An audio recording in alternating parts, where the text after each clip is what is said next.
After taking over the family business and raising her son alone for 3 years in Shadow Creek, Montana, Autumn Blackwood thought the hardest battles were behind her. But when a notorious motorcycle gang started threatening local businesses, she had no idea her defiance would unleash a storm of violence. The Steel Serpents had no way of knowing that the quiet diner owner they were intimidating wasn't just another single mom. Her husband was one of the deadliest Navy SEALs in service, and he was coming home. The morning sun painted long shadows across the empty tables of the Rusty Fork Diner as Autumn Blackwood wiped down the counter for the 3rd time. Before we jump back in, tell us where you're tuning in from, and if this story touches you, make sure you're subscribed, because tomorrow I've saved something extra special for you. Her grandfather's ancient radio crackled country music from its perch near the coffee maker, the same spot it had occupied for 30 years. Through the front windows, she watched Main Street slowly come to life, delivery trucks making their rounds, early risers heading to work in the lumber mill. Phoenix, her 13-year-old son, sat at the counter doing homework before school, dark hair falling over his eyes just like his father's used to. "Mom, did you hear about the Henderson store?" he asked without looking up from his textbook.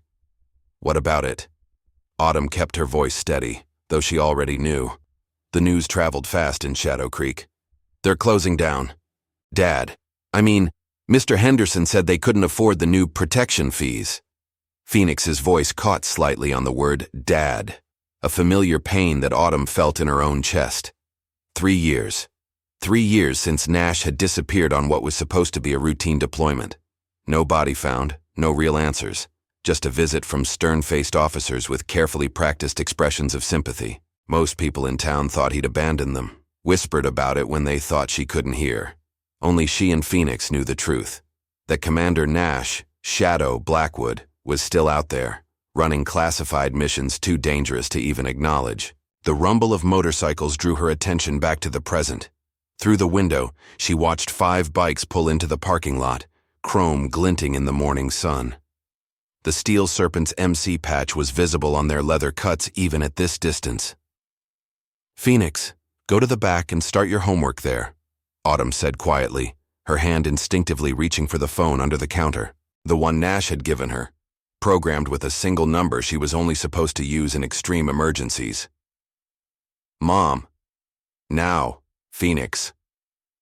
The bell above the door chimed as 4 men entered, leaving one with the bikes. Their leader, a tall man with a snake tattoo crawling up his neck, took in the empty diner with calculated casualness. Riker, Viper, Thorne. She'd heard the name whispered in town with growing fear over the past months.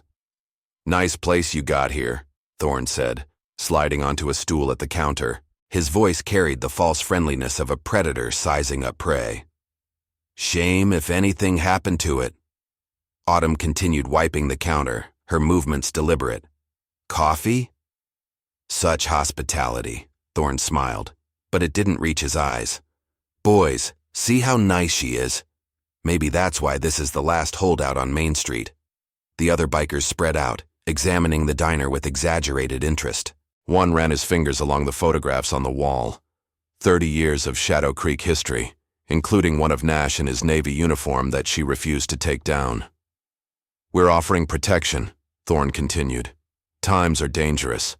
Small businesses need help staying safe. Just ask the Hendersons." "The Hendersons were doing fine until you showed up," Autumn replied, keeping her voice level. Behind her, she heard the clink of plates being shifted, drawers being opened. They were making a show of how easily they could destroy everything. Thorne's smile vanished. $2,000 a week. Consider it insurance." "Against what?" "Against reality." He leaned forward. "Single mom, running a place like this alone. Lots of things can go wrong. Kitchen fires, health code violations, accidents." The old radio crackled, Johnny Cash's voice singing about vengeance as Autumn met Thorne's gaze. In that moment, she knew she should be afraid. The Steel Serpents had already driven 3 businesses out of Shadow Creek, their methods getting progressively more violent. But something else filled her instead. The same steel that had helped her survive 3 years of whispers and uncertainty. "I think you should leave," she said quietly. Thorne's expression darkened. "Wrong answer," He nodded to one of his men, who picked up a coffee mug and deliberately dropped it. The crash echoed through the diner. "Oops," the man grinned. "First one's free. Next time, it'll be more than dishes breaking." As they stood to leave, Thorne paused at the door. 24 hours to reconsider. After that, we stop being nice." His eyes flickered to the back room where Phoenix had gone. "Be smart about this. Think about your kid." The bell chimed again as they left. Through the window, Autumn watched them mount their bikes and roar away, leaving tire marks across her parking lot. Her hand trembled slightly as she reached for the phone under the counter, not from fear but from certainty about what she had to do. 3 years of silence were about to end, because the Steel Serpents had made one fatal mistake. They'd threatened a Navy SEAL's family. And somewhere out there, Nash Shadow Blackwood was about to get a message that would bring him home. Commander Nash Shadow Blackwood crouched in a hidden observation post somewhere in the Hindu Kush mountains of Afghanistan, his weathered face illuminated only by the faint glow of encrypted satellite communications gear. 3 years of deep cover operations had carved new lines around his eyes, but hadn't diminished the lethal focus that made him one of the Navy's most effective operators. "Target location confirmed," he whispered into his secure radio, watching thermal signatures move through the compound below. 3 hours until... The emergency satellite phone in his vest pocket vibrated with a pattern he'd never felt in 3 years of waiting. One he'd hoped never to feel. His blood turned to ice as he pulled it out, seeing the GPS coordinates appearing on the screen. Shadow Creek, Montana. Shadow status? Captain Drake Morrison's voice crackled through his primary radio. "Sir, we have a situation." Nash's voice carried the controlled calm of someone who'd learned to handle crisis through countless missions. "Family emergency protocol." A long pause followed. Morrison knew what those words meant, knew the only reason Nash would break 3 years of deep cover. "Understood.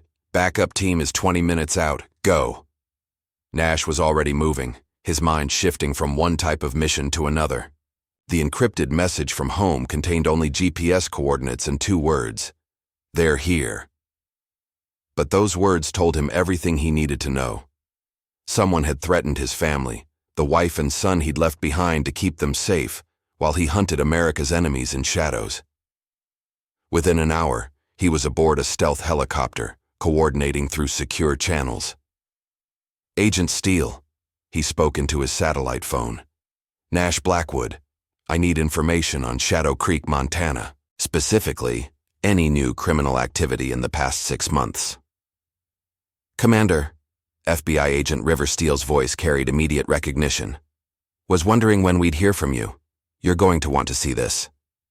Data began streaming to his secure tablet. Police reports, surveillance photos, incident logs. A motorcycle gang called the Steel Serpents had moved into the region, establishing territory through escalating intimidation. Small businesses being squeezed for protection money, property damage, mysterious accidents. "They're professional," Steele continued. "Ex-military leadership, using the MC as cover for something bigger. We've been building a case, but they're careful," Nash finished, studying an image of their leader, Riker Viper Thorne. The snake tattoo on his neck wasn't just for show. Nash recognized the unit insignia worked into the design. Delta Force, dishonorably discharged. "Send me everything you have on Thorne." "Already did. Nash. They visited the diner this morning. Made threats." His jaw tightened. "Autumn? Phoenix? They're safe. For now. But Thorne's crew, they're not just thugs. They've got tactical training, serious hardware.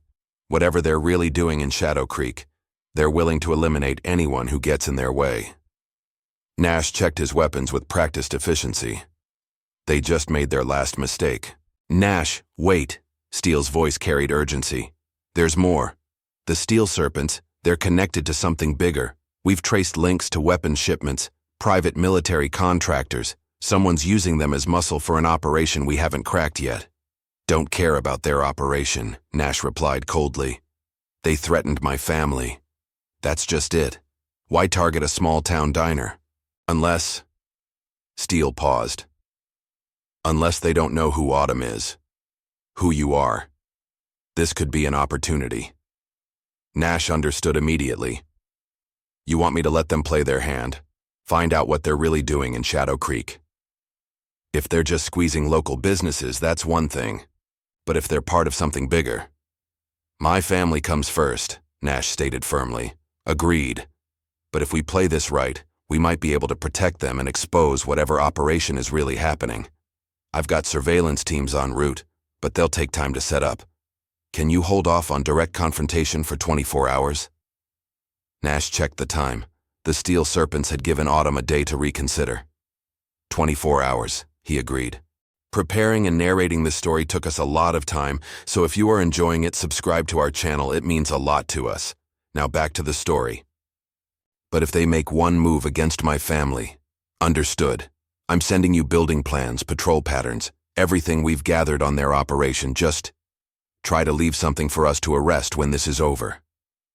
Nash ended the call, studying the data with cold precision. 3 years of classified missions had honed his already lethal skills to a razor's edge. The Steel Serpents thought they were dealing with a vulnerable single mother. They had no idea they'd just triggered the response of a ghost, one trained to dismantle organizations piece by bloody piece. His tablet pinged with a new message from Agent Steel. Surveillance photos showing the Steel Serpents compound outside town. Guard positions, security patterns. Everything he'd need to reduce it to ashes. But first, he needed to see his family. 3 years was too long to be apart. As the helicopter banked toward Montana, Nash allowed himself a small, dangerous smile. The Steel Serpents were about to learn why some things were better left undisturbed, like a Navy SEAL's family. And Shadow Creek was about to witness the homecoming of a ghost.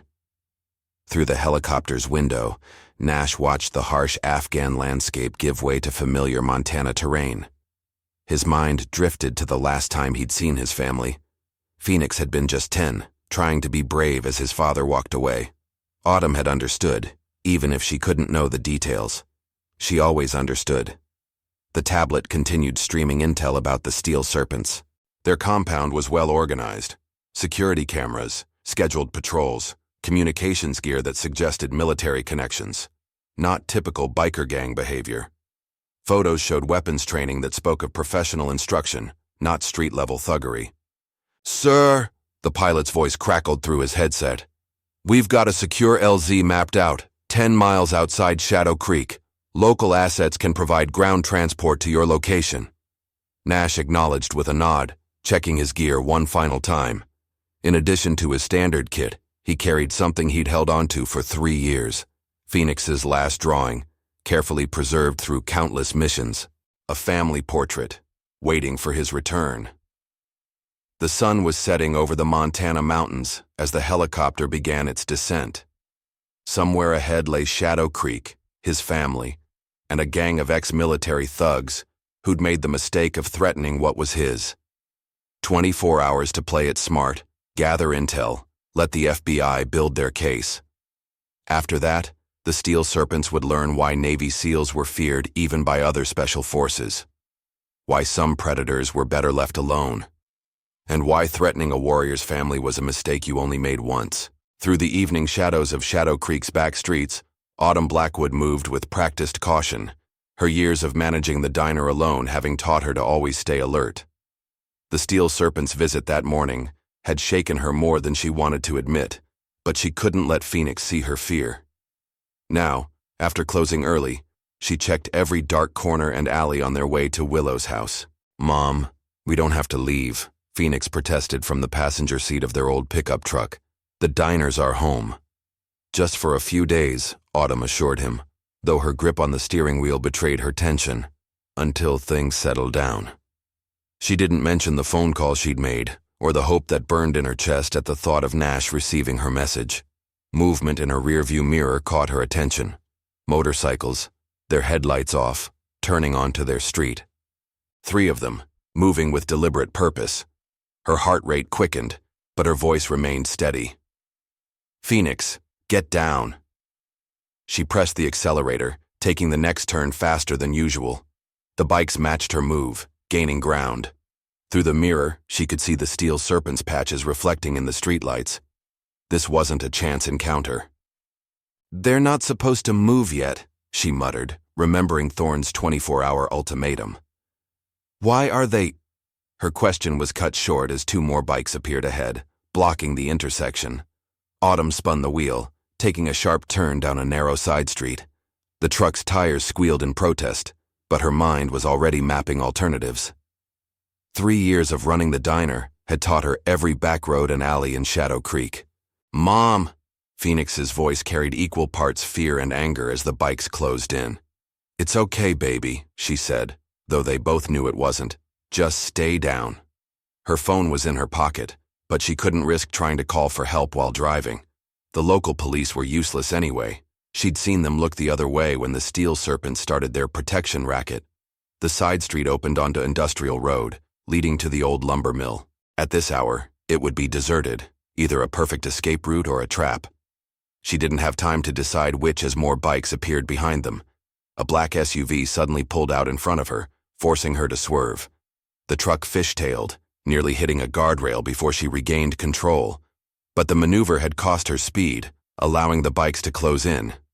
"Get to the mill," Phoenix said urgently. "Dad used to say the old loading bays were good for defensive positions," Autumn finished. Nash had indeed taught her about things like that, though she'd never expected to need the knowledge. The truck's engine roared as she pushed it harder, but the bikes were too close now. One rider pulled alongside, and Autumn recognized the snake tattoo on his neck. Thorne's grin was visible even in the dim light as he gestured for her to pull over. When she didn't comply, he smoothly pulled out a pistol. "Mom!" Phoenix warned, but she'd already seen it. With a silent prayer, she yanked the wheel hard, forcing Thorne to fall back or be hit. The move bought them seconds, nothing more. The lumber mill's gates loomed ahead, chain-link fence stretching into the darkness. The gates were closed, but Autumn knew the small service entrance would be open. It always was, thanks to teenagers using the place for parties. More bikes appeared, herding them toward the mill. Autumn realized with growing dread that this wasn't a pursuit. It was a coordinated operation forcing them exactly where the Steel Serpents wanted them to go. "Phoenix, listen to me," she said, her voice tight with controlled fear. "When I stop, you run. Don't argue, don't look back. Get to Willow's house. She'll know what to do." "I'm not leaving you." "You will," she stated firmly, seeing more vehicles converging ahead. "Your father taught us both about survival. Sometimes that means making hard choices," Phoenix finished, his voice breaking slightly. "But Dad also taught us never to abandon family." Autumn's throat tightened with pride and terror as they passed through the mill's entrance, bikes and vehicles closing in like wolves around wounded prey. The old loading bays Nash had mentioned were just ahead, but they'd never make it there now. Headlights suddenly illuminated the truck from all sides as they entered the mill's main yard. Autumn hit the brakes, knowing they were trapped, but determined to protect her son. Through the glare, she counted at least 15 bikes plus several SUVs. Far more than had been at the diner that morning. "Well now," Thorne's voice carried across the yard as he dismounted his bike. "Seems like we need to have that discussion about business practices a little earlier than planned." Autumn's hand found the phone in her pocket, pressing the emergency signal button one more time. She didn't know if Nash would receive it, didn't even know if he was still alive. But she had to believe, had to stay strong. Because right now, trapped in an abandoned lumber mill surrounded by a small army of ex-military bikers, belief in her husband was all she had left. As Thorne approached the truck, more Steel Serpents dismounted their bikes, moving with military precision to establish a perimeter. These weren't ordinary bikers. Their movements spoke of professional training, combat experience. They carried themselves like soldiers, not criminals.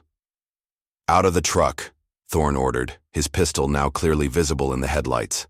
"Both of you, nice and slow." Autumn's mind raced through options, looking for any advantage. The loading bays were too far, the fence too high to climb. She could see armed men at every possible exit. This hadn't been an improvised chase, it was a carefully planned operation. "Mom?" Phoenix whispered, his father's tactical mind already working. The lumber stacks. If we can... No, she cut him off quietly. Too risky. We play this smart. Just like Nash had taught her, sometimes survival meant waiting for the right moment, not the first one. Through the glare of headlights, she could see more vehicles arriving. Whatever the Steel Serpents were really doing in Shadow Creek, they weren't taking any chances with two people who could expose them. Autumn took a deep breath, squeezed Phoenix's hand once, and reached for the door handle. Sometimes the hardest part of being strong was knowing when to appear weak. And right now, that might be the only thing keeping them alive until help arrived. If help was coming at all. Nash Shadow Blackwood moved through the Montana darkness like the ghost his call sign suggested, leaving no trace as he approached Shadow Creek's outskirts. The FBI's surveillance photos had shown the Steel Serpents' increased activity around town, but the sudden convergence of vehicles toward the old lumber mill set off every combat instinct he'd honed through years of special operations. His encrypted phone buzzed with another emergency signal from Autumn. Same location. The mill. His jaw tightened as he checked the thermal imaging feed from Agent Steele's surveillance drones. Multiple heat signatures converging on one point, showing a tactical formation he knew too well from his Delta Force days. They're moving early, Steele's voice came through his earpiece.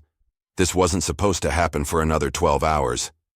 They made us, Nash replied, his voice carrying the cold certainty of combat experience. Someone warned them. Your office have any leaks? Checking now. But Nash, this is bigger than we thought. Just intercepted communications. They've got a whole tactical team out there, not just bikers. Professional operators, military-grade equipment. Nash moved through the tree line bordering the mill's property, noting security positions with practiced ease. 15 bikes, 4 SUVs, armed men establishing defensive positions. They weren't just trying to intimidate a local business owner anymore. This was a combat operation. Getting thermal readings from inside the vehicles, Steele reported. Heavy weapons, probably stolen military hardware. These guys aren't playing around. Send me their communications frequency, Nash commanded, already assembling his suppressed rifle. Through his scope, he could see Autumn and Phoenix being forced out of their truck, surrounded by armed men. His trigger finger itched, but years of special operations had taught him to control those impulses. Rush in now, and his family would be caught in the crossfire. Nash, Steele's voice carried urgency. Local police just got a call about suspicious activity at the mill. They're sending units. Tell them to stay back, Nash ordered. These aren't ordinary bikers. They'll slaughter local cops without hesitation. He watched through his scope as Thorne approached his family. Even at this distance, Nash could read the ex-Delta operator's body language. This wasn't about protection money anymore. Something had spooked them, made them accelerate their timeline. Sir, a new voice on his radio. One of Steele's surveillance team. We're picking up multiple encrypted communications, military grade. Someone's coordinating with the Steel Serpents from outside the area. Nash's mind connected pieces as he studied the tactical deployment below. The Steel Serpents weren't just a motorcycle gang running a protection racket. They were a cover for something bigger, something that required ex-military operators and sophisticated equipment. Steele, he whispered, check weapons shipment patterns in the region, specifically military hardware that's gone missing from nearby bases. A pause, then.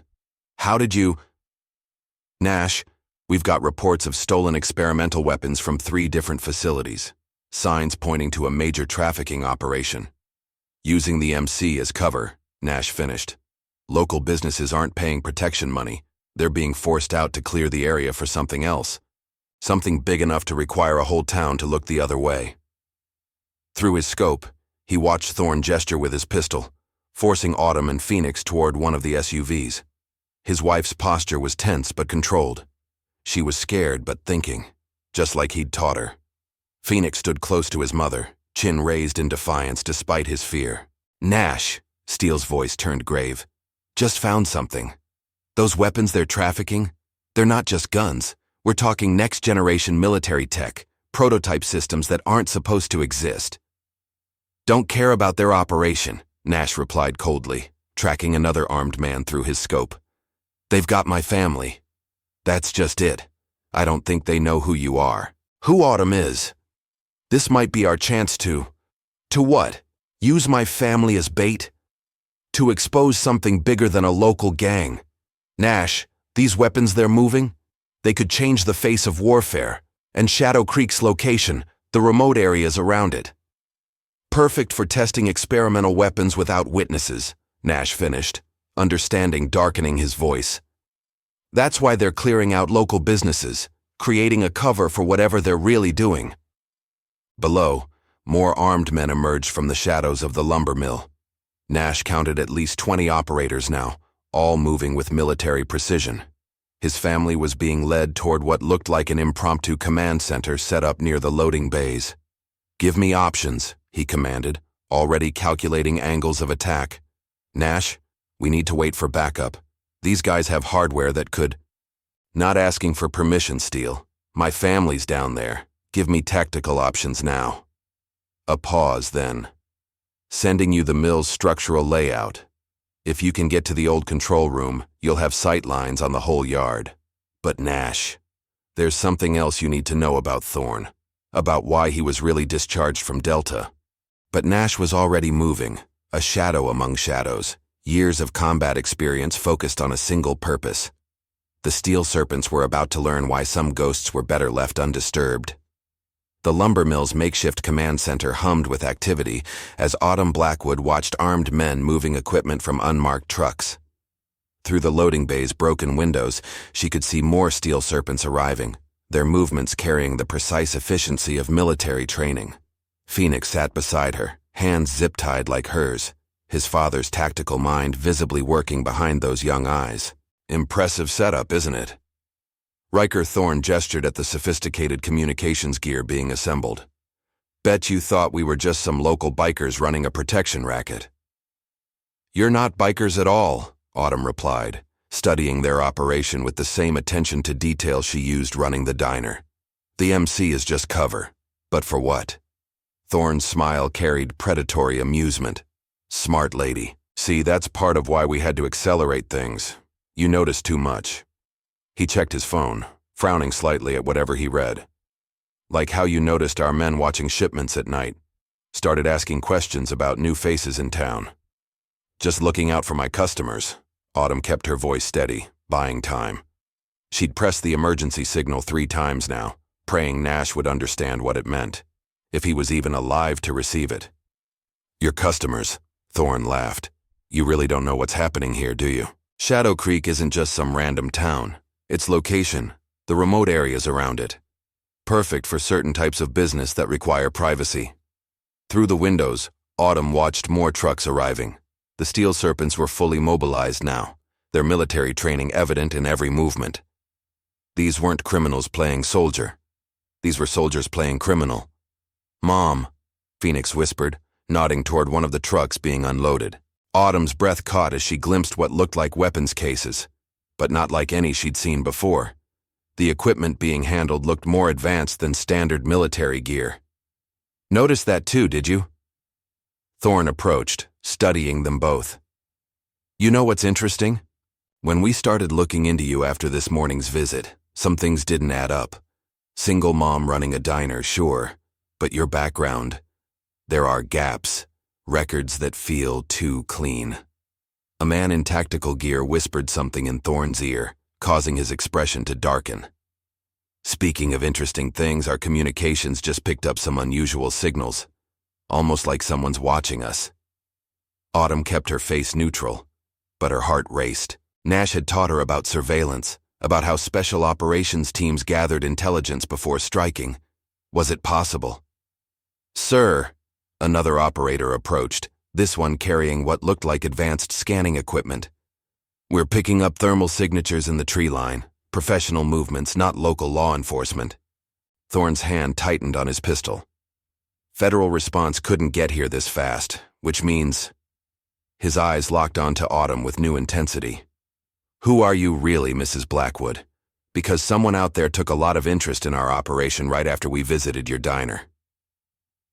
"I'm just a business owner," Autumn replied calmly, though hope began building in her chest. "Single mom, like you said." "See, I don't believe that anymore." Thorne signaled to his men, who began moving with increased urgency. Because those movement patterns were picking up, those are special operations techniques, Delta Force, SEALs, that level. Through the windows, Autumn could see operators taking defensive positions, weapons ready. They were preparing for an assault, but their movement suggested they still didn't know exactly what they were dealing with. Last chance. Thorne's voice hardened as he aimed his pistol at Phoenix. "Who's out there?" "You really should have checked my background more carefully," Autumn replied, allowing a small smile to cross her face. The same smile Nash wore before a mission. "Why's that?" "Because in about 30 seconds you're going to learn why nobody threatens a Navy SEAL's family." Thorne's eyes widened with sudden understanding, but before he could respond, the lumber mill's ancient electrical system died, plunging the building into darkness. In the distance, a single rifle shot cracked through the night. The ghost had come home. Through night vision goggles, Nash, Shadow Blackwood, watched the Steel Serpents operation descend into chaos as their perimeter security went dark. One shot, one perfectly placed round, had taken out their primary generator. Now they would learn why he'd earned his call sign in the world's deadliest special operations unit. "Multiple targets moving to defensive positions," Steele reported through his earpiece. "They're setting up a perimeter around the command center." "Let them," Nash replied coldly, already moving to his next position. "It won't help, because these men, professional as they were, had made one crucial mistake. They'd threatened his family, and now, in the darkness of a Montana night, they were about to learn why some legends were better left alone." The ghost was hunting, and this time, he wasn't after terrorists in foreign lands. He was protecting what mattered most. Shadow Creek was about to witness why Navy SEALs were feared even by other special operators. The night had just begun. The lumber mill erupted into controlled chaos as the Steel Serpents operators responded to the blackout with military precision. Night vision gear was distributed, defensive positions reinforced, and communications switched to backup systems. But through the darkness, something was already moving among them, something that turned their tactical training against them. "Contact east," a voice called out, followed by suppressed gunfire. By the time other operators turned to respond, there was nothing there except an unconscious sentry. Inside the command center, Thorne's expression shifted from confidence to growing concern as reports filtered in. "Three-man team down at the north entrance," his radio crackled. "No visual on the target. He's using our own patterns against us." "That's impossible," Thorne snapped, but Autumn could hear the uncertainty in his voice. "No one can move that fast alone. Find him." Through the broken windows, more shots rang out, precise, methodical, each one followed by another operator going silent. They weren't kill shots. Nash was being surgical, systematic, disabling the outer perimeter piece by piece. "Mom," Phoenix whispered, his father's tactical mind working. "He's using the lumber stacks for cover, moving between their defensive positions just like he taught us about urban warfare." Autumn nodded, remembering those lessons. Nash had always turned everything into a teaching moment, even their walks around town, looking for sight lines, calculating angles, planning routes. At the time, it had seemed like an odd way to view their small town. Now she understood. "Multiple breaches in the perimeter," another operator reported urgently. "He's herding us into kill zones, using our own defensive setup against us." Thorne grabbed his radio, real fear creeping into his voice. "All units, fall back to the command center. Bring the prisoners. Maybe we can negotiate." "You don't negotiate with a ghost," Autumn said quietly, earning a sharp look from Thorne. "That's what they called him, isn't it? Shadow? There's a reason for that." More shots rang out, closer now. Through her window, Autumn could see operators moving with increasing desperation, firing at shadows that disappeared before their bullets found targets. Nash wasn't just attacking, he was psychologically breaking them down, making them question their own tactical training. "Sir," one of Thorne's lieutenants approached, his face pale. "The weapons shipment. Someone just triggered the failsafe charges. The prototype gear is destroyed." "What?" Thorne's composure cracked. "That's impossible. The detonation codes were encrypted. Only our contact had." Your contact just abandoned you, Autumn realized. Whoever you're really working for, they're cutting their losses, destroying evidence. Through her zip-tied hands, she felt Phoenix tense beside her. Something was changing in the pattern of attacks outside. The shots were getting closer, more frequent. Nash was done with the outer perimeter. He was coming for the command center. Listen to me. Thorne grabbed Autumn's arm roughly. Call him off. Whatever he's being paid, we can double it. The technology we're moving. It's worth millions. You really don't understand, do you? Autumn met his desperate gaze. This isn't about money. You threatened his family. The lights in the command center suddenly died, plunging them into darkness. Emergency red lighting kicked in seconds later, casting everything in blood-colored shadows. Through the windows, Autumn could see most of the outer defensive positions had gone silent. Status report, Thorne shouted into his radio. Static answered. Someone get me a head count. They're not dead, Phoenix said, his voice carrying his father's calm certainty. Just disabled. He's giving you a chance to surrender. A single shot rang out, and Thorne's pistol went flying from his hand, accompanied by a cry of pain. In the red emergency lighting, Autumn saw the growing fear in the ex-Delta operator's eyes. He'd finally realized what he was dealing with. Fall back, Thorne ordered his remaining men. Secure the... His words were cut off as something moved through the shadows with impossible speed. 2 more operators went down before they could raise their weapons. The emergency lighting died, leaving only moonlight filtering through broken windows. In the darkness, Autumn heard the sounds of precise violence. Quick, efficient, professional. The kind of fighting that came from years of special operations experience. When the backup generators hummed to life a minute later, Thorne stood alone, his remaining men unconscious or fleeing into the night. And in the doorway, rifle raised with cold precision, stood a ghost.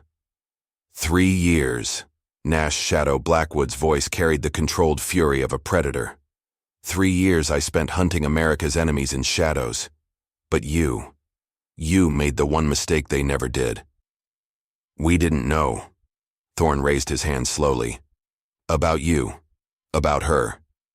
This was just supposed to be a simple operation. You threatened my family.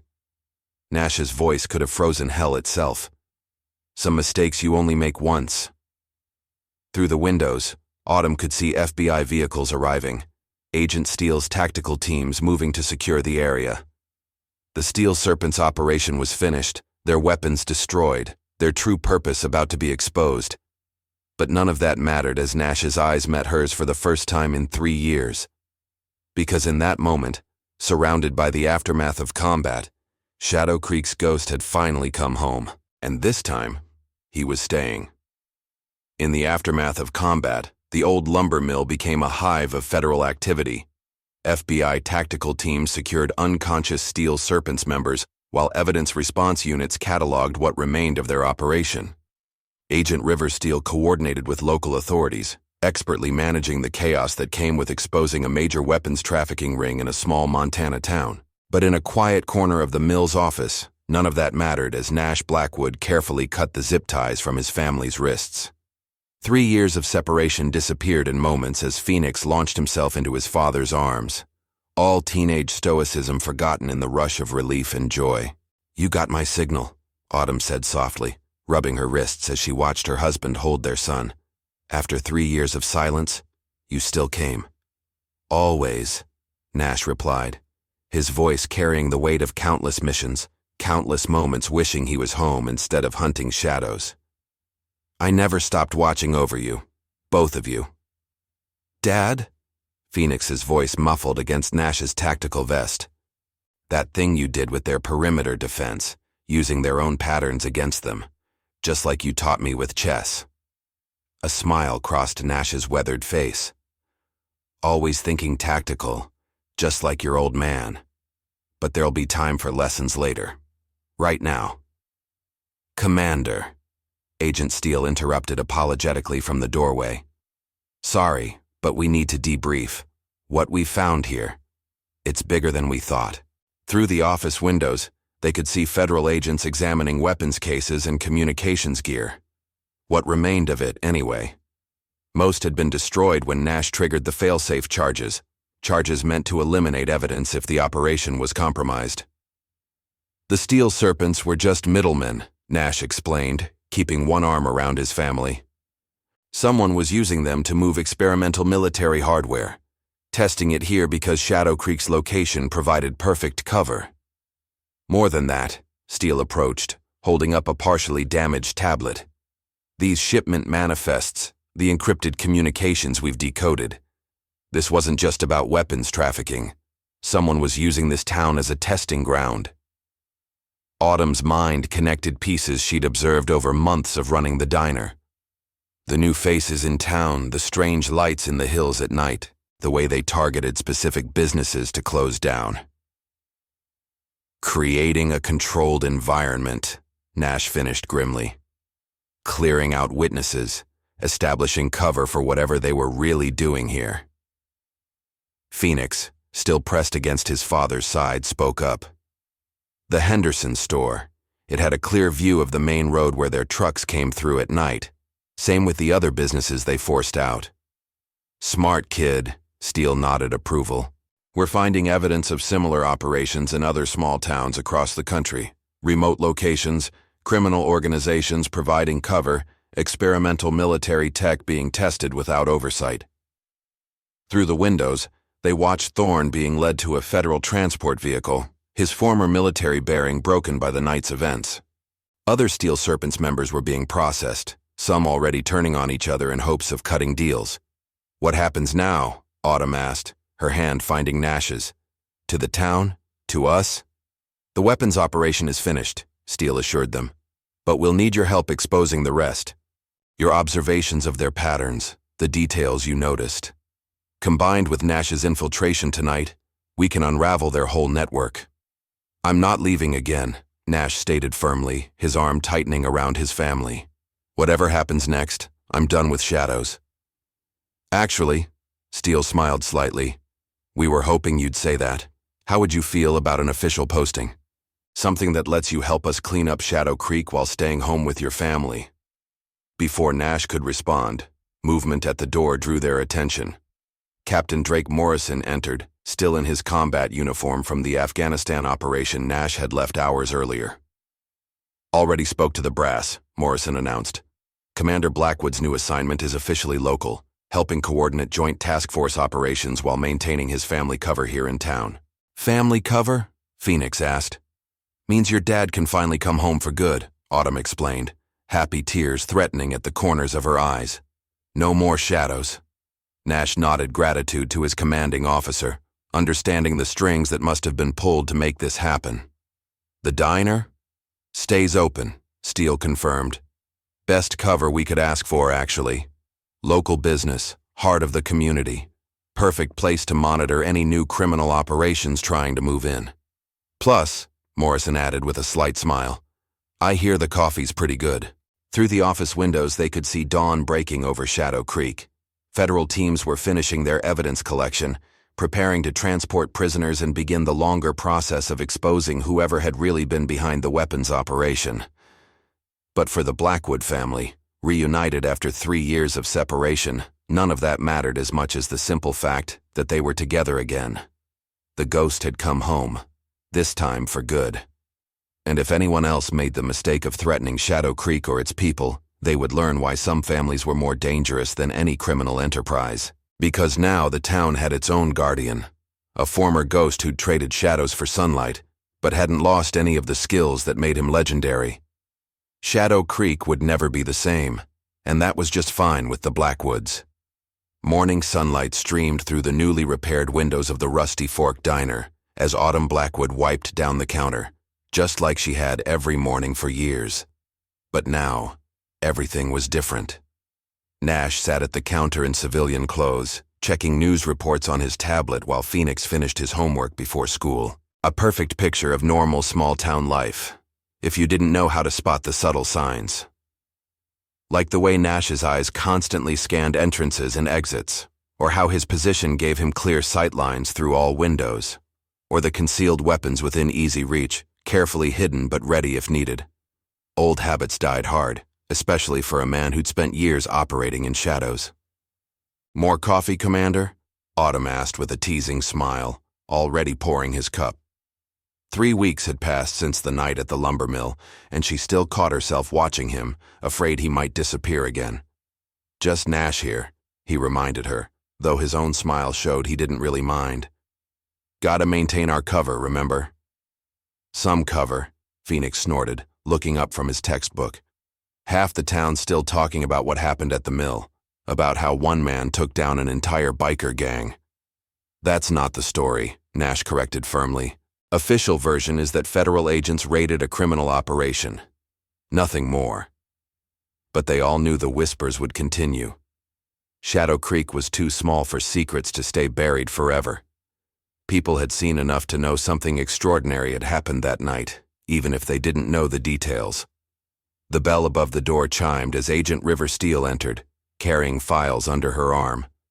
Like Nash, she was dressed to blend in, just another customer stopping for morning coffee. But her eyes carried the same tactical awareness, scanning the diner with professional habit. "Morning, folks," she said casually, sliding onto a stool. "Nice quiet morning in small-town Montana." "Too quiet," Nash replied, showing her something on his tablet. 3 of Thorne's lieutenants made bail yesterday. High-powered lawyers showed up out of nowhere to represent them. "Someone's still protecting their investment," Steele agreed grimly. "The weapons we recovered, the technology they were testing. Someone put serious money into that operation. They won't just walk away." Autumn poured coffee for the agent while listening carefully. She'd learned more in the past weeks about criminal enterprises and covert operations than she'd ever wanted to know. But knowledge was power, especially now. "Town's changing too," she added, keeping her voice low though the diner was nearly empty. "New faces again, different from the Steel Serpents but watching just as carefully." Nash nodded approval at her observation. He'd been teaching her and Phoenix more about situational awareness, turning their family time into subtle training sessions. How to spot surveillance, identify potential threats, maintain operational security while appearing completely normal. "Private military contractors," Steele confirmed. "We've identified at least 3 different companies moving assets into the region, all with connections to classified weapons development." "They're testing us," Nash concluded, his voice carrying the cold certainty of combat experience. "Watching how we operate, looking for weaknesses in our coverage." Phoenix closed his textbook, fully engaged now. "Like that new construction company that bought the old warehouse? The one with the satellite dishes?" "Good eye," Nash smiled proudly. "Those aren't normal communications arrays they're installing. The pattern suggests military-grade surveillance equipment." "Already being handled," Steele assured them. "FBI's Financial Crimes Unit is tracking their shell companies, soon as we have enough evidence." The bell chimed again as more customers entered. Actual customers this time, lumber mill workers coming in for breakfast. Autumn moved to take their orders while Nash and Steele smoothly shifted to casual conversation, maintaining their cover. But through the morning rush they all remained alert. Because Shadow Creek had become more than just a small Montana town. It was now the front line in a shadow war between federal agents and whoever had been behind the Steel Serpents operation.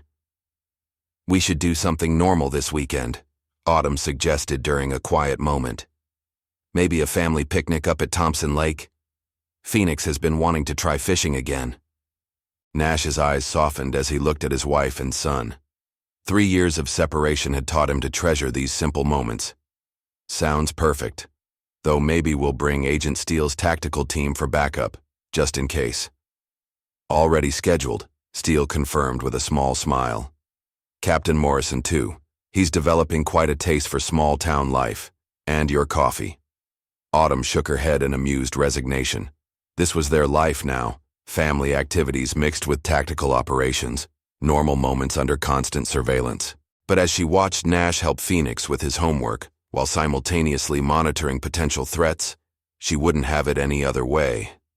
Because Shadow Creek might be a battlefield in a secret war, but it was their battlefield, their home, and anyone who tried to threaten that would learn why some families were more dangerous than any criminal organization. The ghost had come home, trading shadows for sunlight. But he hadn't lost any of the skills that made him legendary. And now, supported by a wife who saw everything and a son who thought like a tactician, he was more dangerous than ever. Shadow Creek's quiet days might be numbered, but the Blackwoods were ready. Let them come. Thompson Lake stretched like polished glass under the Montana morning sun as the Blackwood family set up their picnic near the water's edge. To any observer, they looked perfectly normal. A father teaching his son to fish while mom prepared lunch. Just another family enjoying a peaceful weekend away from town. But normal families didn't have FBI surveillance teams discreetly positioned around the lake's perimeter. Normal picnics didn't include concealed weapons and encrypted communications gear hidden in innocent-looking coolers. And normal fishing lessons didn't include discussions of tactical positioning and threat assessment. Remember, Nash instructed as he helped Phoenix cast his line, always maintain awareness of your surroundings. What do you see? 2 boats on the far shore, Phoenix replied automatically, his young mind applying his father's training.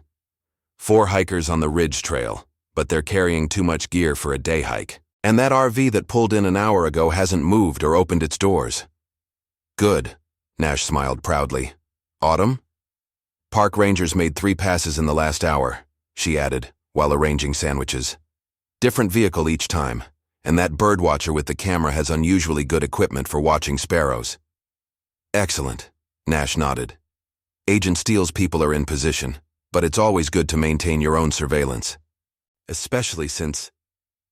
His voice trailed off as he noticed something, a slight change in the bird calls from the forest, a new tension in the air that his years of combat experience had taught him to recognize. Company? Autumn asked quietly, her hand casually moving toward the concealed pistol in her picnic basket. Multiple vehicles approaching, Nash confirmed, his posture remaining relaxed while his mind shifted to combat readiness. Phoenix, reel in slowly, no sudden movements. Through their earpieces, Agent Steele's voice crackled. 3 SUVs just turned onto the lake access road. Professional drivers, tactical approach pattern. These aren't tourists. The vehicles appeared moments later, black SUVs with tinted windows that screamed, government contractor. They parked with practiced precision, blocking the main access road while maintaining clear fields of fire. Stay calm, Nash instructed his family as men in expensive suits emerged from the vehicles. Agent Steele's teams are in position. The man who approached them carried himself with military bearing despite his civilian clothes. His smile was professionally pleasant, but his eyes were cold as Arctic ice. Commander Blackwood, he called out as he approached. Beautiful day for a family outing. Mind if we join you? You seem to have me confused with someone else, Nash replied easily. Just enjoying some fishing with my family. Of course, the man's smile didn't waver. My mistake. Though I have to say, your takedown of the Steel Serpents operation was impressive. 1 man against an entire tactical team? The stuff of legends. More men were emerging from the SUVs, spreading out in a way that appeared casual, but was actually a trained combat formation. Through her peripheral vision, Autumn counted at least 8, all carrying themselves like special operations veterans. I'm afraid you have the wrong family, Autumn spoke up, maintaining their cover story. My husband's just a local business owner. Mrs. Blackwood? The man turned his cold smile to her. Or should I say Agent Blackwood? Because that's what you are now, isn't it? Both of you, working with the FBI to monitor criminal operations in the region? Nash's posture shifted slightly, imperceptible to most, but Autumn recognized his combat stance. You seem well informed, Mr. Collins, Marcus Collins, from Advanced Defense Solutions, a private security consulting firm. We've recently acquired some business interests in Shadow Creek. Picking up where the Steel Serpents left off? Phoenix asked boldly, earning a sharp look from both parents. Collins's smile finally reached his eyes, but there was no warmth in it. Smart kid. Takes after his parents, I see. But no, we're not here about that operation. We're here to make an offer. Not interested, Nash replied flatly. You haven't heard it yet, Commander. Your skills, your family's unique position in the community, they're valuable, more valuable than what the FBI can offer. We're prepared to make it worth your while." Through their earpieces, Steele's voice warned, "More vehicles approaching from the south access road. Stay calm. Teams are moving to intercept." "Whatever you're selling," Autumn said firmly, "we're not buying. This is our home."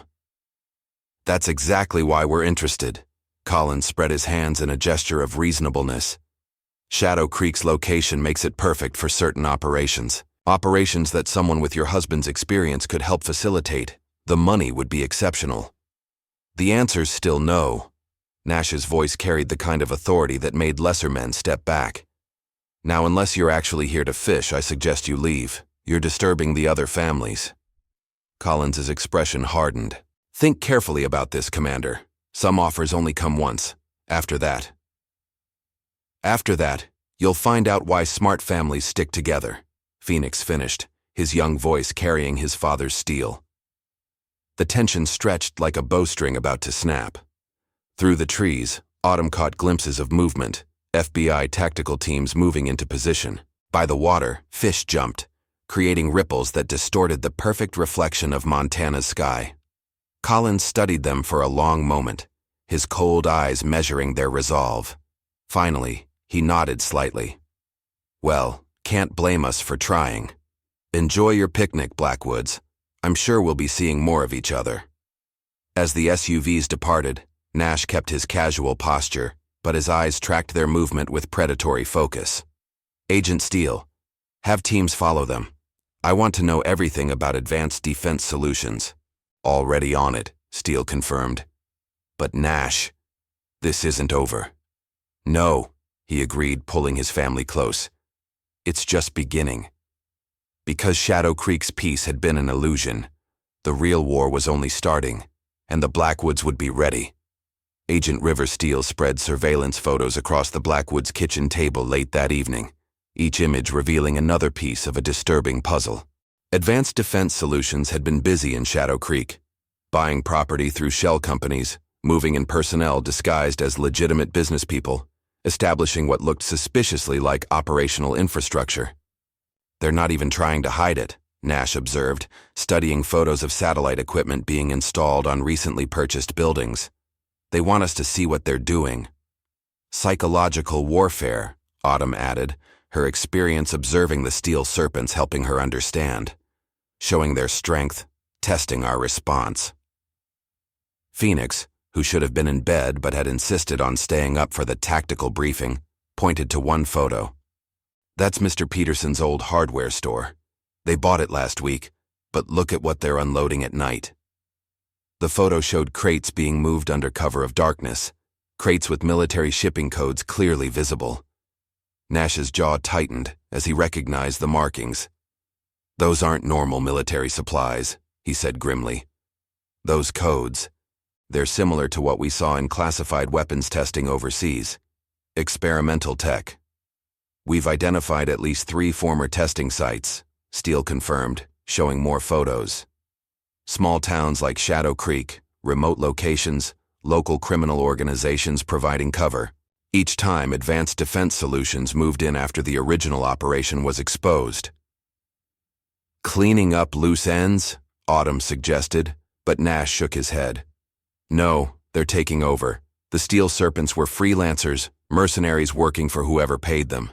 ADS is something else. They've got government connections, military contracts. They're not just testing weapons, they're establishing permanent operations," Steele finished, "using small towns as cover for long-term weapons development programs, off the books, outside normal oversight." Through their kitchen window, they could see more new faces in town. Men in business suits who moved with military precision, women carrying expensive briefcases who scanned for surveillance with practiced ease. Advanced Defense Solutions was making Shadow Creek their own, piece by careful piece. "Captain Morrison sent an update," Steele continued, showing encrypted messages on her tablet. "ADS has contracts with 3 different military branches, plus several intelligence agencies. They're practically untouchable through normal channels." "Then we don't use normal channels," Nash replied, his voice carrying the cold certainty of a man who'd spent years operating in shadows. "If they want to play psychological warfare," Let's show them why that's a mistake. Dad? Phoenix asked, recognizing his father's tactical tone. They think they can pressure us because we're just one family standing against a corporation, Nash explained. But they've forgotten something important. We're not alone, Autumn smiled, understanding. The whole town's watching them, and after what happened with the Steel Serpents. Exactly, Nash nodded. Shadow Creek's people aren't blind. They see what's happening. We just need to give them the confidence to stand together. Steele's phone buzzed with new intelligence. ADS is moving fast. They've scheduled a town council meeting for next week. Probably planning to announce some kind of economic development project. Perfect. Nash's smile carried predatory anticipation. That's our opportunity. Phoenix, remember what I taught you about turning an enemy's strength against them? Make them overconfident, Phoenix recited. Let them think they have control then. His eyes widened with understanding. The town meeting. They'll expect to control it, but if everyone shows up. If everyone sees them for what they really are, Autumn added, their legitimate business cover starts falling apart. We'll need evidence, Steele cautioned. Something concrete to show the townspeople. These photos are classified, we can't. Leave that to me, Autumn interrupted, her mind already working. The diner sees everything, hears everything, and people talk, especially when they think no one's listening. Nash studied his wife with pride. 3 years running the diner alone had taught her more about intelligence gathering than any formal training could have. I can help, Phoenix offered eagerly. Some of the new kids at school, their parents work for ADS. They like to brag about their fancy security systems. No, both parents said simultaneously, then shared a knowing look. Not directly, Nash amended, but keep watching, keep listening, just like I taught you. Through their window, they watched another ADS vehicle cruise past their house, the third in an hour. They weren't even pretending it wasn't surveillance anymore. They'll try to stop us, Steele warned, once they realize what we're planning. Let them try, Nash replied, his voice carrying absolute conviction. They think they're dealing with one family, one federal agent, one small town. They're about to learn why that's a dangerous assumption. Because Shadow Creek had changed since the Steel Serpents. People had seen what happened when they stood together, had watched one family stand against seemingly impossible odds. Now it was time to show advanced defense solutions why some communities couldn't be bought, couldn't be intimidated, couldn't be controlled. The war for Shadow Creek was about to enter a new phase, and the Blackwoods would lead the charge, not from the shadows this time, but in broad daylight. Let them come. Shadow Creek was ready. The Rusty Fork Diner hummed with unusual energy the morning of the town council meeting. Every seat was filled, every table occupied by people pretending to just enjoy their breakfast while actually discussing what was coming. Autumn moved between tables with practiced ease, picking up snippets of conversation while maintaining her cover as just another small-town business owner. Did you see the new equipment they're installing at the old mill? Tom Henderson asked his coffee companions. Military-grade stuff, but they're calling it telecommunications infrastructure. My cousin works security for them, Sarah Johnson added quietly. Says they've got whole sections of the building he's not allowed to enter. Special clearance required. Nash sat at the counter, apparently focused on his newspaper but actually monitoring everyone who entered. 3 ADS security teams had already done surveillance passes, trying to look casual in their expensive SUVs. They're nervous, he muttered as Autumn passed, refreshing his coffee. 4 more vehicles just arrived at the town hall, setting up early security. Good, Autumn replied softly. Let them waste resources preparing for the wrong kind of threat. Phoenix sat doing homework, but his tablet was actually receiving encrypted feeds from Agent Steele's surveillance teams. Mom, that new waitress ADS tried to plant? She just reported into their command center. They're definitely monitoring the diner. Of course they are, Autumn smiled. That's why we've been feeding them exactly what we want them to see. The bell above the door chimed as Marcus Collins entered, wearing his corporate smile like armor. 2 men flanked him, attempting to look like ordinary businessmen despite their obvious military bearing. "Mrs. Blackwood," Collins greeted smoothly. "Quite the crowd this morning." "Town council meeting day," she replied easily. "People like to fuel up before local politics. Coffee?" "Please." His cold eyes scanned the diner. "Seems everyone's very engaged in civic participation lately." "Small towns," Nash commented without looking up from his paper. "People care about their community." Collins' smile tightened slightly. Through their earpieces, they heard Steele's update. ADS just doubled their security at Town Hall. They're expecting trouble.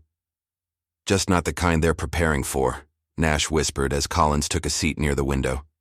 Because while Advanced Defense Solutions was fortifying the Town Hall against potential protests or disruption, they'd missed the real threat: information.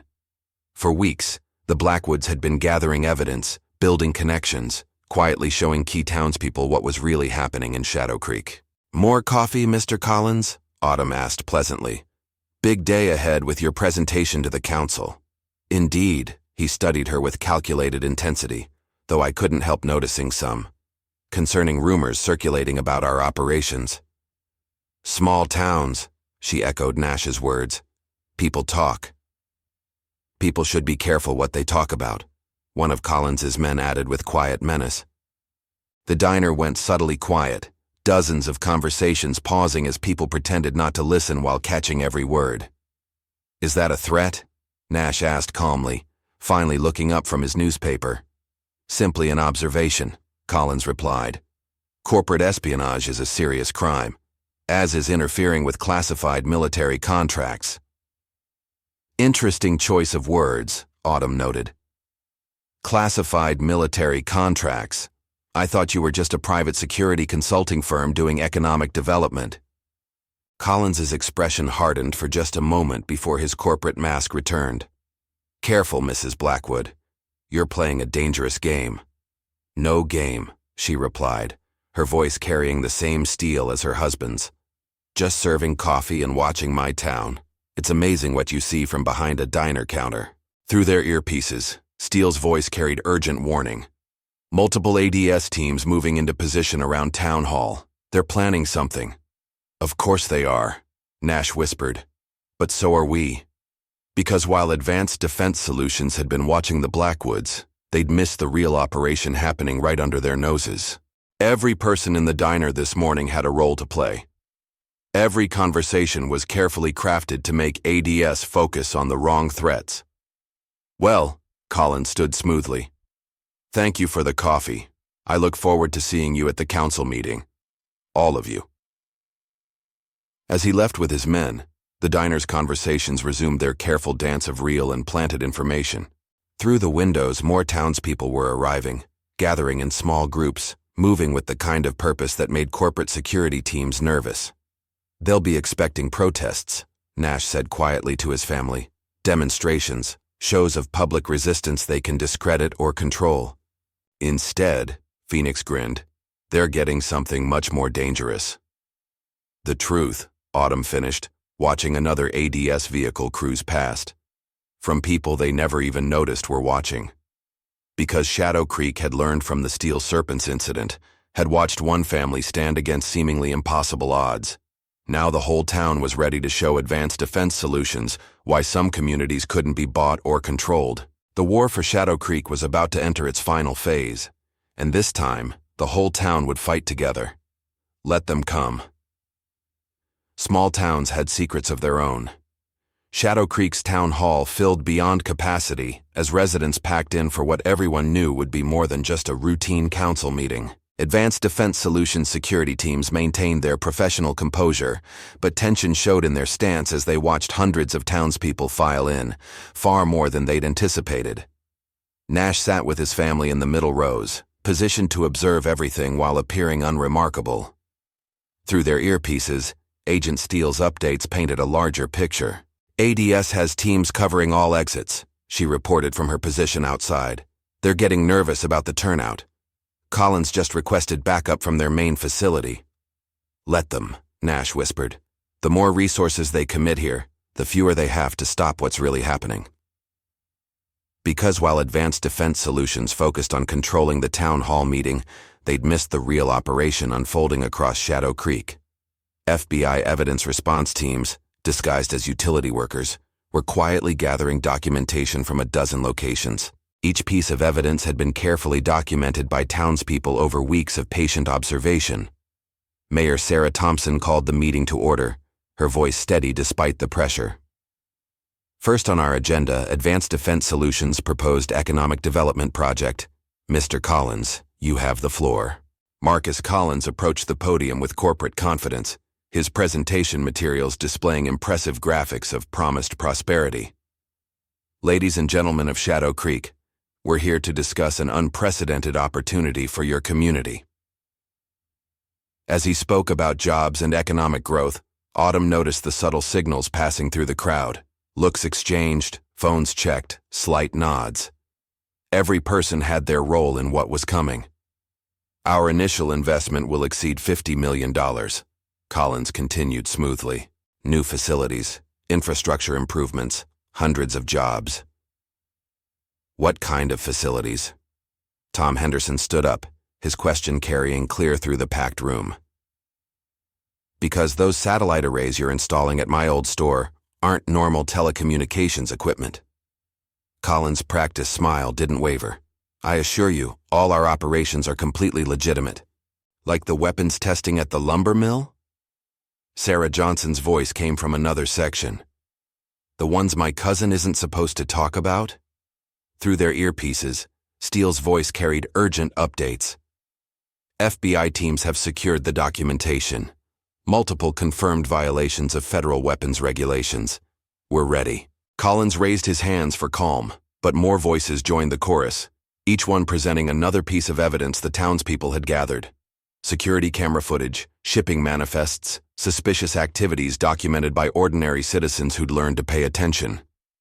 This is ridiculous, Collins tried to regain control.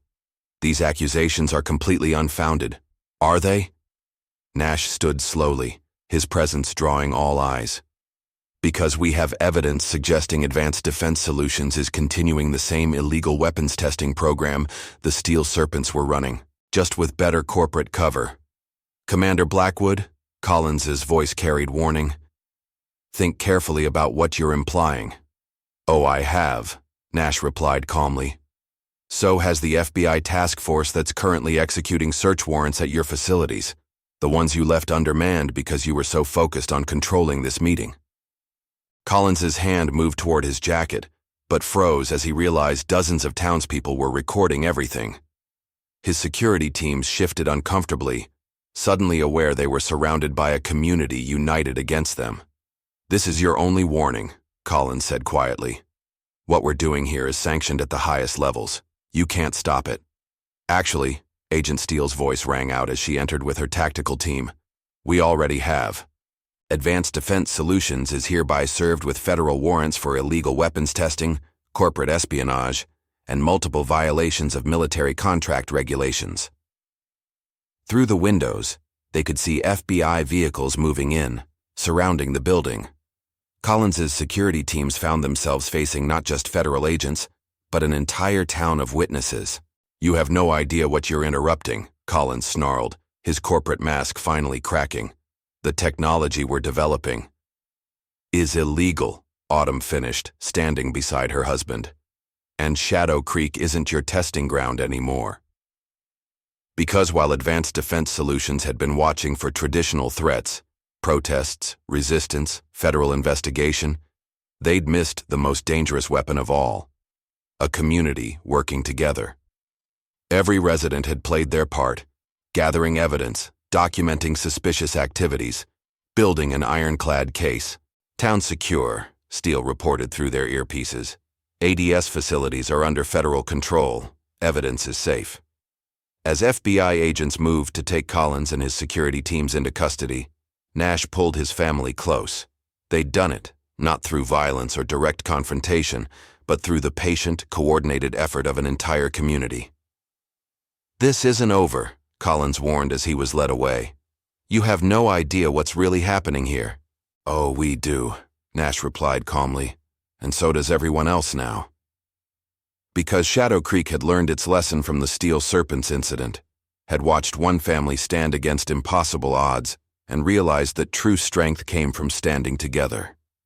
Advanced Defense Solutions had tried to take their town through corporate power and military technology. Instead, they'd learned why some communities couldn't be bought, couldn't be controlled, couldn't be broken. The war for Shadow Creek was ending, and this time, the whole town had fought together. Let them come. Small towns protected their own. The aftermath of Advanced Defense Solutions' downfall transformed Shadow Creek in unexpected ways. Federal agencies swarmed the town, processing evidence and securing classified technology from multiple facilities. But in the Rusty Fork Diner, life maintained its careful rhythm as Autumn Blackwood served coffee to a mix of locals and FBI agents. "Never thought I'd see the day," Tom Henderson mused from his usual spot at the counter. "Shadow Creek on national news, though they're not telling half the real story." "Better that way," Nash replied, scanning updates on his tablet. The official version mentioned corporate fraud and illegal weapons testing, but carefully omitted the community's role in gathering intelligence. Some secrets were better kept within the town. "Getting more interesting," Agent Steele announced, joining them with fresh intel. "We've traced ADS connections to 3 different military contractors. This wasn't just about weapons testing. They were developing something bigger." Through the diner's windows, they watched more federal vehicles arrive. The old lumber mill had become a hub of activity as specialists cataloged experimental technology. Some of the equipment they'd found went beyond classified, into realms that shouldn't have existed. "Dad," Phoenix called from his homework spot, his tablet displaying encrypted feeds. "Those new agents that just arrived, their credentials don't match standard FBI protocols." Nash's expression tightened as he recognized the subtle signs. "Because they're not FBI, those are military intelligence. Someone high up is getting nervous about what we've uncovered." "With good reason," Steele added quietly. "The tech we're finding, it's not just advanced, it's revolutionary.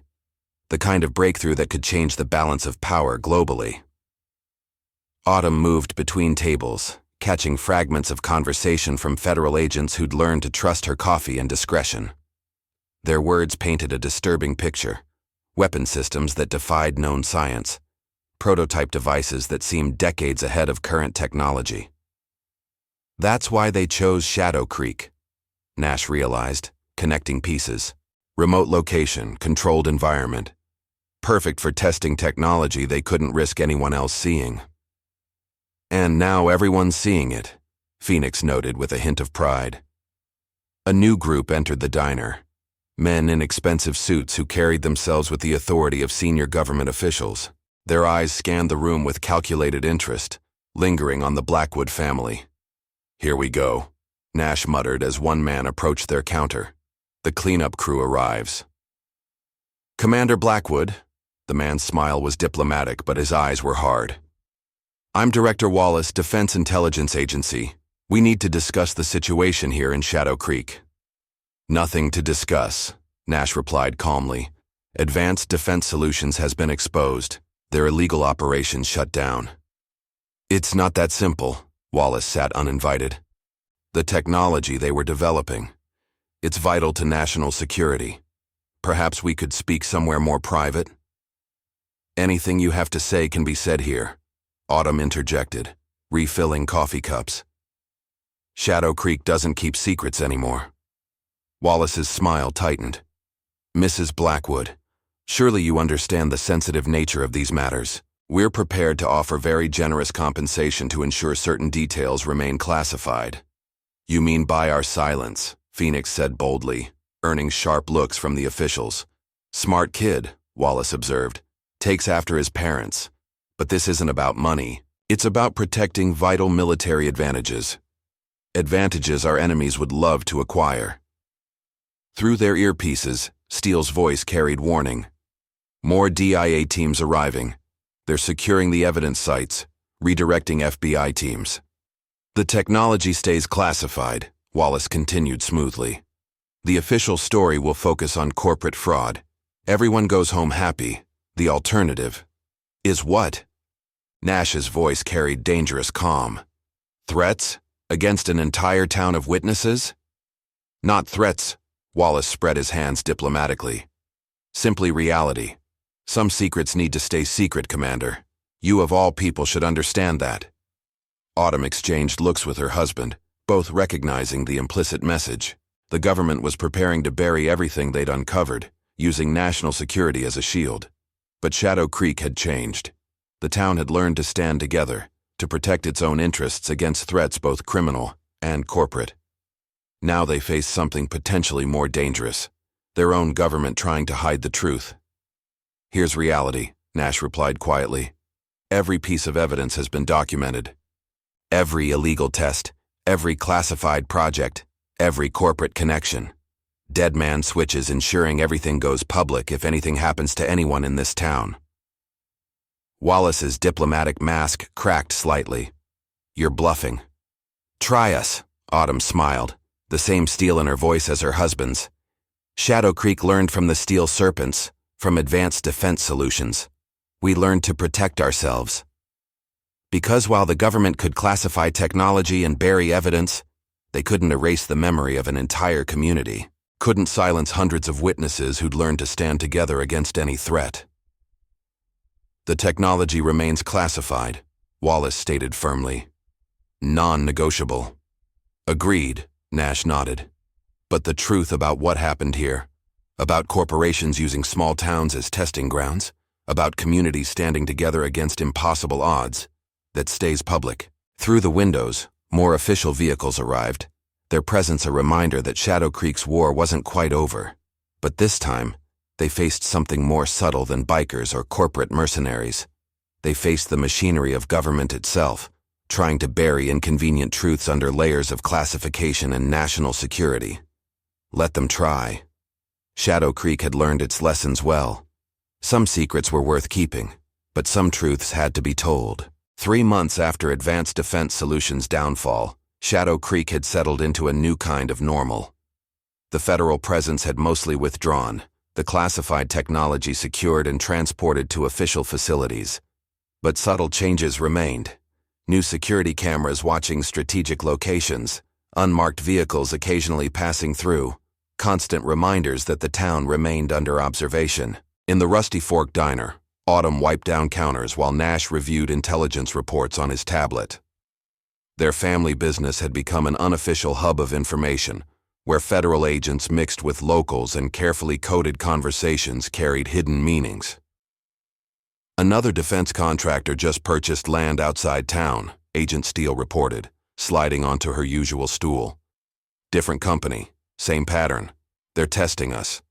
Let them test, Nash replied without looking up. Every move they make, every property they buy, it all gets documented. Just like before. Because Shadow Creek had learned to watch and wait, to gather evidence methodically. The Steel Serpents had taught them about obvious threats, advanced defense solutions about corporate corruption. Now they faced something more subtle, legitimate businesses with government connections, probing for weaknesses. Mom, Phoenix called from his homework spot, his tablet displaying surveillance feeds. That new construction project on Mill Road, their equipment matches what ADS was using.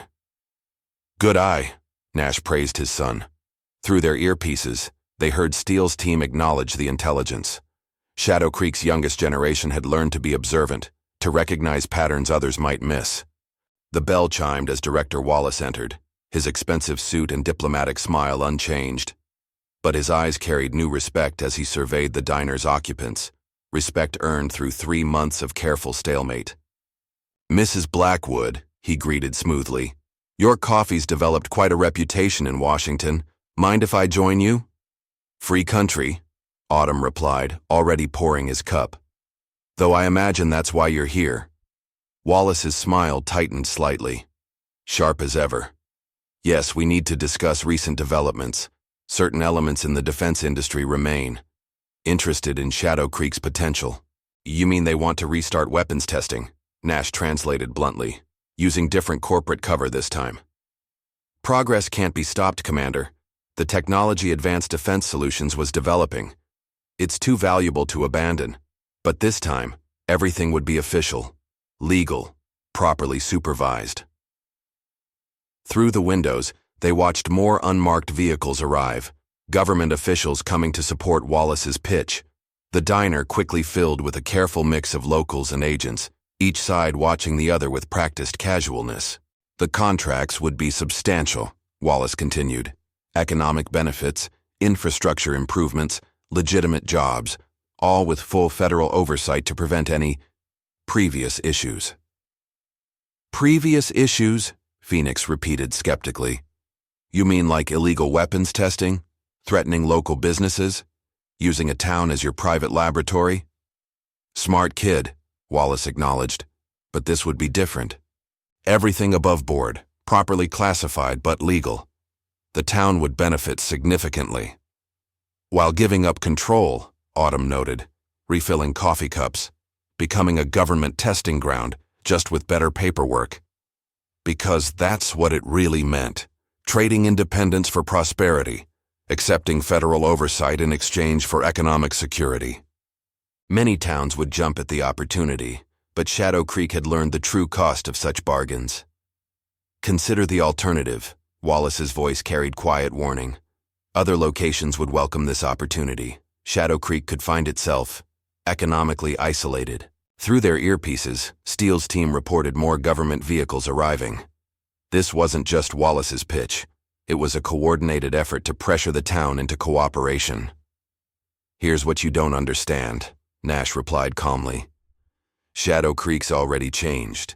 We've learned to watch, to document, to stand together. Try to isolate us economically. Every detail goes public.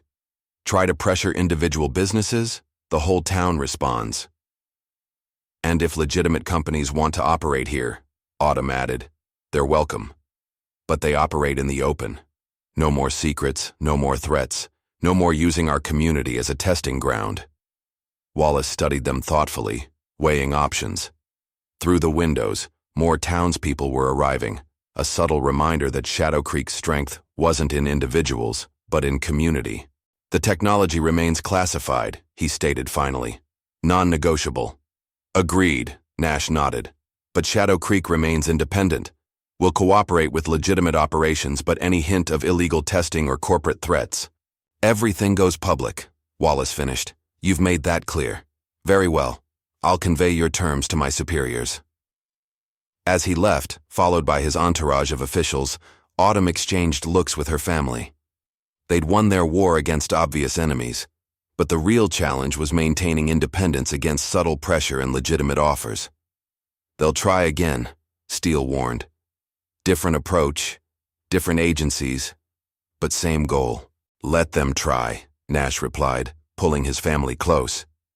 Shadow Creek's learned its lessons well, because their strength wasn't in weapons or technology, but in standing together, in watching, documenting, protecting their community against any threat, whether it came from criminal gangs, corporate power, or their own government. The war for Shadow Creek's soul was over. The daily vigilance of protecting their independence had just begun. Let them come. Small towns had long memories and longer endurance. Some fights never really ended, they just changed form. Through the diner's windows, they watched Wallace's convoy depart, leaving behind the usual unmarked surveillance vehicles that had become part of Shadow Creek's landscape. The town had adapted to constant observation, learning to live normally while remaining vigilant. They're already planning their next move, Steele noted, checking new intelligence on her phone. 3 more defense contractors filed paperwork for local business licenses this morning.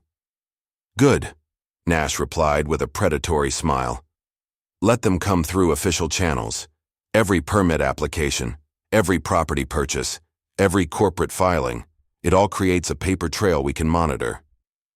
Because Shadow Creek had developed its own networks now, its own ways of gathering and sharing information. Local bureaucrats who knew what details to flag, business owners who noticed suspicious patterns, even teenagers who spotted unusual equipment being delivered. The next generation of guardians, Autumn said proudly, watching Phoenix teach other local kids how to recognize surveillance patterns while pretending to do homework. Their town had changed forever, evolving from a simple community into something more resilient. Something that could stand against any threat while maintaining its independence and identity. The war might have changed form, but Shadow Creek would be ready. Always watching, always documenting, always protecting its own. Let them scheme in Washington. Small towns had their own kind of power. The morning sun painted Shadow Creek in golden light as the Blackwood family walked down Main Street together. 6 months had passed since their confrontation with Director Wallace, and the town had found its new rhythm. Autumn's hand rested comfortably in Nash's as they headed toward the Rusty Fork Diner. Phoenix walking ahead with the confident stride of someone who'd learned to be both teenager and tactical observer. Another defense contractor's convoy passed through last night, Phoenix reported casually, his father's training evident in how he scanned their surroundings. 4 vehicles, standard government plates. Agent Steele's team tracked them to the county line. Just another test, Nash replied, though his eyes constantly mapped potential threats with professional habit. They'll keep probing, looking for weaknesses. Let them look, Autumn smiled, nodding to Mrs. Henderson as she opened her newly reopened store. The town's businesses had flourished since rejecting federal pressure, showing surprising resilience against attempted economic isolation. The diner's morning crowd included the usual mix of locals and observers, federal agents poorly disguised as travelers, corporate representatives trying to look casual while conducting surveillance. Shadow Creek had learned to live with constant observation, turning it into a source of strength rather than intimidation. Morning report. Agent Steele joined them as they entered, her presence now a comfortable part of their routine. 3 more companies filed for local permits, 2 new surveillance teams rotated in, and Director Wallace's office is scheduling another visit. Right on schedule, Nash commented as they settled into their morning positions, himself at the counter monitoring feeds, Autumn managing the diner's careful flow of information disguised as casual conversation, Phoenix doing homework, while actually coordinating with other local kids who'd become their own intelligence network. The bell chimed as Director Wallace himself entered, looking slightly less polished than during his last visit. 6 months of failing to compromise Shadow Creek's independence had clearly taken their toll. "Quite a community you've built here," he remarked, taking his usual seat. "Every attempt at legitimate business investment gets thoroughly scrutinized. Every surveillance team finds itself being watched.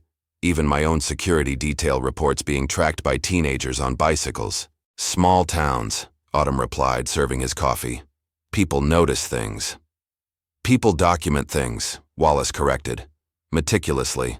"My superiors are quite impressed, actually, and somewhat concerned." Through their earpieces, Steele's team reported increased activity around town, more unmarked vehicles arriving, official observers taking positions. Whatever Wallace was here for, it was significant. "I've been authorized to make one final offer," Wallace continued. "Not for weapons testing or classified research, something different." Nash's posture shifted slightly, combat-ready while appearing relaxed. "We're listening." "Training," Wallace said simply. "Shadow Creek has accomplished something unprecedented, creating a civilian intelligence network capable of identifying and documenting covert operations. The Defense Department wants to study your methods, understand how a small town learned to defend itself so effectively." Phoenix looked up from his tablet. "You want to learn from us?" "In exchange for certain considerations, yes. Shadow Creek would become a case study in community defense. Your methods would help other towns protect themselves against criminal organizations, corporate exploitation, even government overreach." Through the windows, they could see more townspeople arriving, drawn by the unusual number of official vehicles. Shadow Creek had learned to respond as one when potential threats emerged. "And the catch?" Nash asked quietly.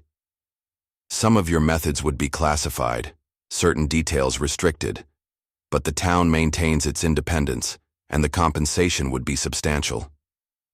Autumn exchanged looks with her family, seeing the same careful consideration in their eyes. They'd fought to keep Shadow Creek free from outside control, but this was different. This was about teaching others to defend themselves. "The town votes," she stated firmly. "On everything. No secret deals." "Of course," Wallace nodded. "We've learned our lesson about trying to pressure Shadow Creek. Full transparency, public discussion, community decision. Because that was what their struggles had really been about. not just protecting one town, but proving that communities could stand together against any threat, that ordinary people could learn to defend themselves against extraordinary pressure. "We'll consider it," Nash replied carefully. "But Shadow Creek stays independent. We'll teach others to protect themselves, but we don't become anyone's official training ground." Wallace stood, straightening his tie. "I expected nothing less. After all, that's why we're interested. You've shown that the strongest defense isn't weapons or technology. It's communities standing together." As he left, the Blackwood family shared knowing looks. They'd fought their way through gang violence, corporate corruption, and government pressure. Now they had the chance to help others do the same. "One big happy family," Phoenix grinned, gesturing at the mix of locals and federal agents filling the diner. "More like one big watchful family," Autumn corrected, serving coffee to a table of obvious observers. Because that's what Shadow Creek had become. Not just a town, but a symbol of resistance against corruption and control. A community that had learned to protect itself by standing together, watching carefully, and never backing down. The ghost had come home, found his family, and helped forge something stronger than any weapon. A town united in purpose, dedicated to remaining free. Let them come with offers or pressure or threats. Shadow Creek would endure, would teach others to endure, would show that some communities couldn't be broken. The war was over. The legacy was just beginning. And the Blackwoods would be there, serving coffee and keeping watch, ready for whatever came next. Together. Always together.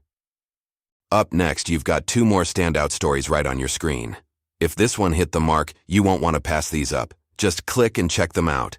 And don't forget to subscribe and turn on the notification bell so you don't miss any upload from us.